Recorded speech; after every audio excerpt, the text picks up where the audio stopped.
Thank you for joining me for the Daily Bread Bible Study series. This is day number 21 for Exodus chapters 17 through 20. We have a lot to discuss as we're wandering in the wilderness with the Israelites today, so let's jump into it. In Exodus chapter 17, it's the story of water from the rock. Another name could be Massa for test or Meribah for the quarreling that happens here, but we will see this account as we see it also in Numbers chapter 20. So there are two places of importance, Exodus 17 and Numbers 20, to compare these stories with. But we find the Israelites in the region called Zin, or Sin is whatever your pronunciation you'd like, and they run out of water. Now, a few months ago, they were slaves in Egypt.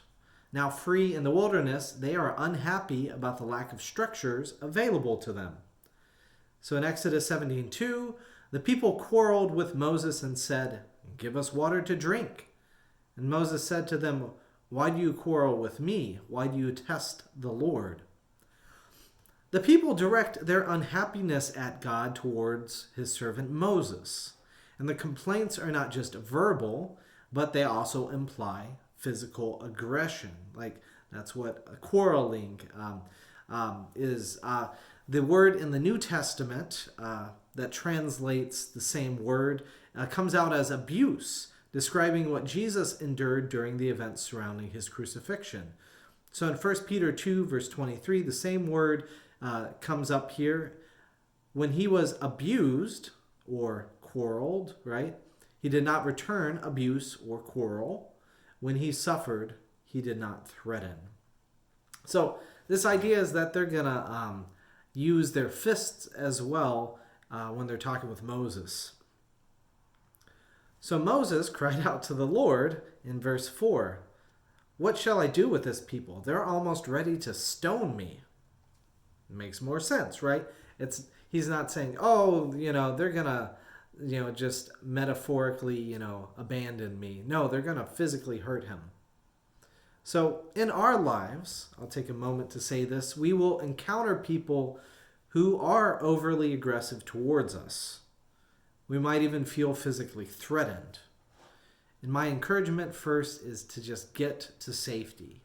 You need to be in a safe space and be able to be at peace first and foremost.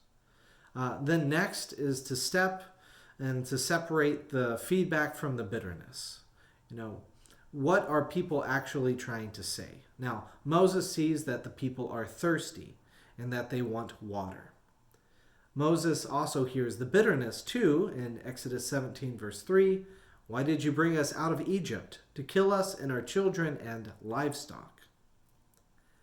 So I hope when you come into conflicted situations where people are aggressive, that you are able to find a way to resolve that. Now for the Israelites, man, this is rough because this is only a few months before when they were in Egypt. It says before the third new moon in Exodus 19 verse 1. So the people are just a few months out and already nostalgic for Egypt. They forget how oppressive Pharaoh was and seek to choose the structures that were familiar instead of the structures of true life, right? They want to physically beat up Moses just as Pharaoh physically beat them up. And the momentary suffering allows the deeper resentment to surface, really that we did not trust you, Moses, or God. So the Israelites are soon rebuked as their elders stand with Moses as God strikes the rock, causing water to flow from it. So in Exodus 17, verse 5 and 6, the Lord said to Moses, "Go on ahead of the people and take some of the elders of Israel with you.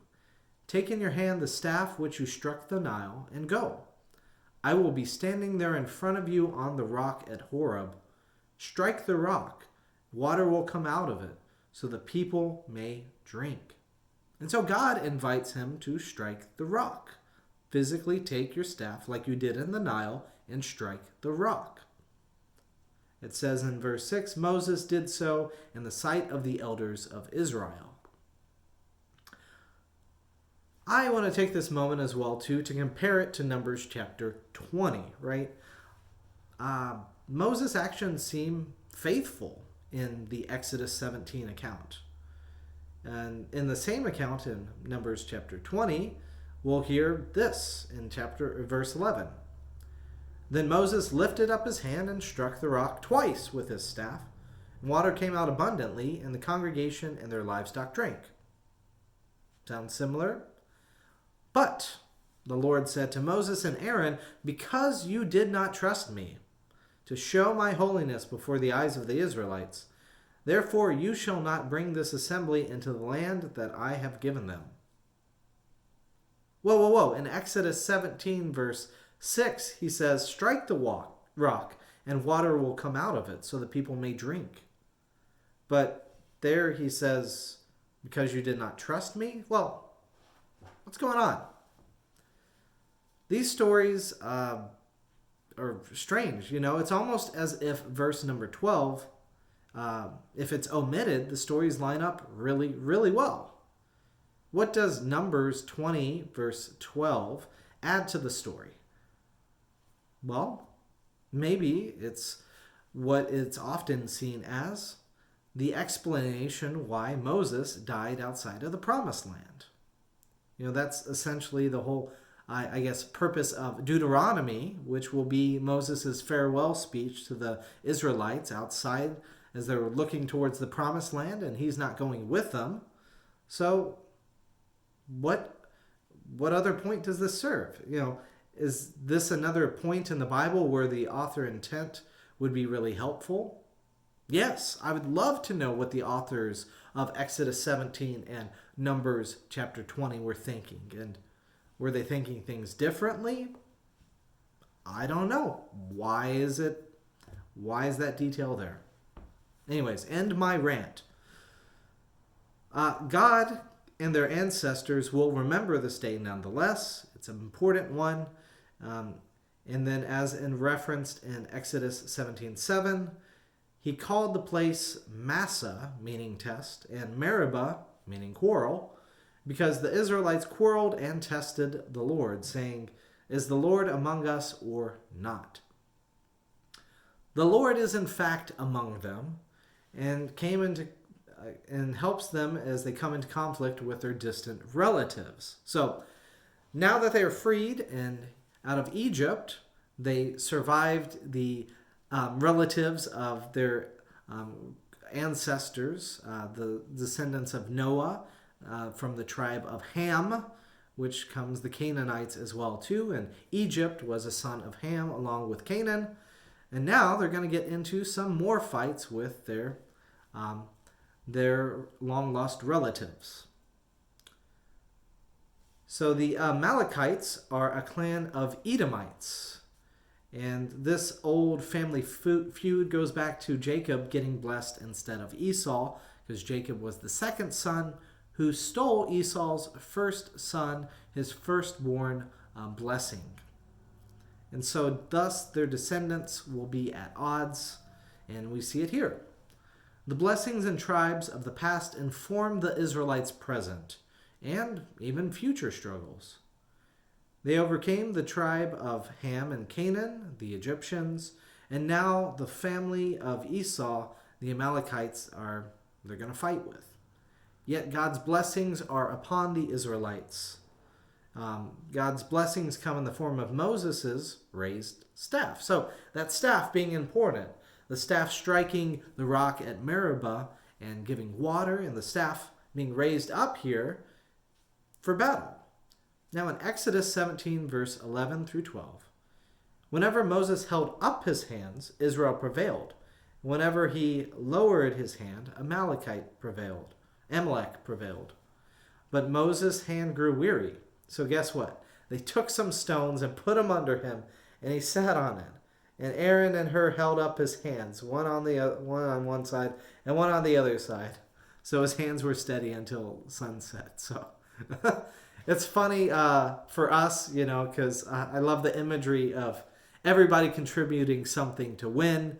And especially this explanation, seems to me a little, kind of superstitious. But even though it seems trivial, Aaron and Hur help Moses. Moses cares enough about leading his people to perform this task. And I believe God empowers us when we want to show we care, even if it's ways that which other people might call trivial or superstitious. So moving on to Exodus chapter 18, speaking about teamwork, we see that Jethro bonds with Moses, giving thanks for all that God has done for the Israelites through Moses. Jethro, which again is Moses' father-in-law, then acts as a mentor to Moses, seeing him being exhausted by judging matters on behalf of the people, right? It's hard to deal with people who complain. Amen? Jethro invites Moses to grow as a leader, discussing the role of delegation and the importance of that.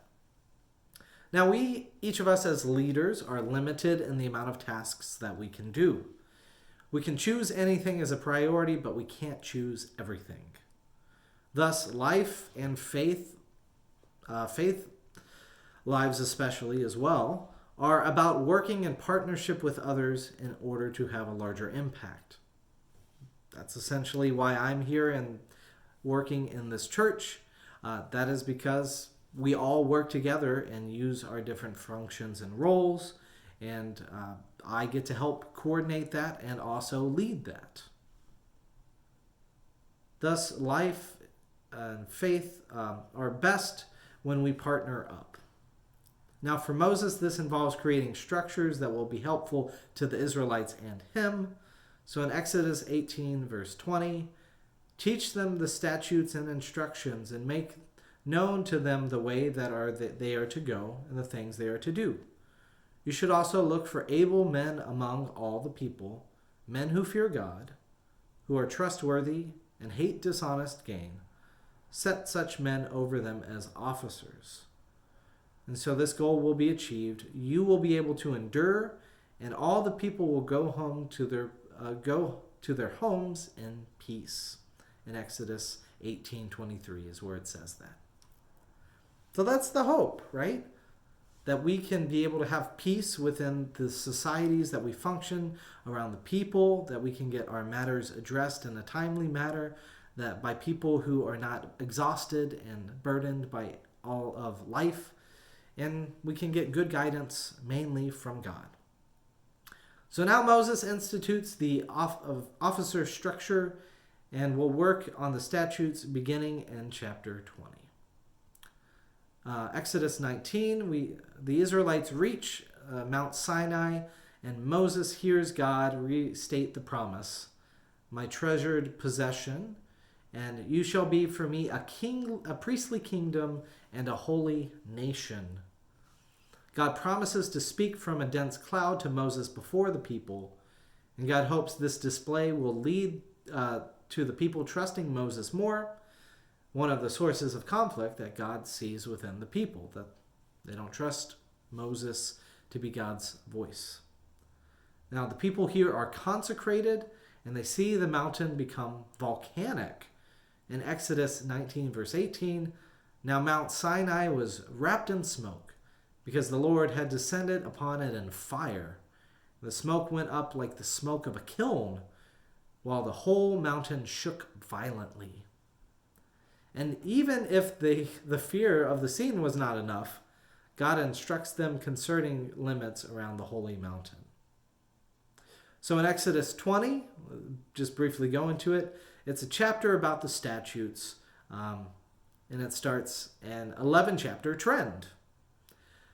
So in Exodus 20, we receive what's called the 10 Commandments, as Christians like to say.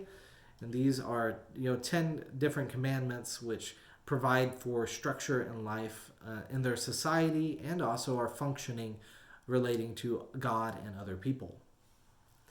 Additional commandments are to follow, and we can look at specific ancestors in Genesis to see why some of the rules are created and how they're broken, and so why people are revered or shamed in the book of Genesis. God gives these statutes to the people in Exodus 20:20, so they can have good vision, and so they do not sin.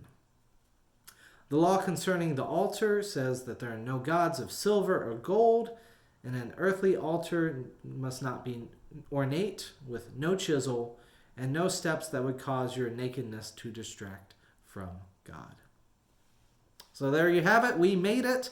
What a great day today to be able to talk about. And next, we'll get in more to the nitty-gritty of all of those laws that God is instilling for the community.